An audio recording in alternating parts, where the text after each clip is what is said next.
Hello everyone. तो आज बात करने वाले हैं पवन सिंह जी और सुभी शर्मा का एक बहुत ही बेहतरीन सॉन्ग के बारे में, जिसका पोस्टर आ चुका है और फुल वीडियो सॉन्ग का रिलीज डेट भी आ चुका है।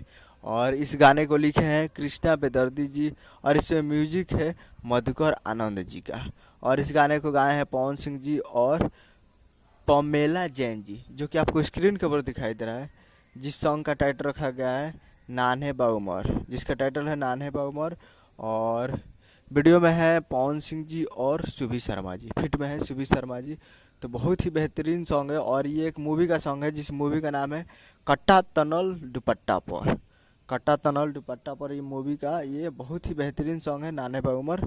और ये full video song release on 4 अक्टूबर 2023 को शाम को 4 बजे फुल वीडियो सॉन्ग को रिलीज कर दिया गया है। तो आप लोग अभी तक इसे नहीं देखे हैं तो जाइए और जाकर world by records Bhojpuri YouTube channel पे फुल वीडियो सॉन्ग को जाकर आप देख सकते हैं। उम्मीद करूँगा कि वीडियो अच्छा लगा तो चैनल को सब्सक्राइब लाकर ताकि इसके सारी लाल यादव जी और पवन सिंह जी का लेटेस्ट न्यूज़ लाते रहे।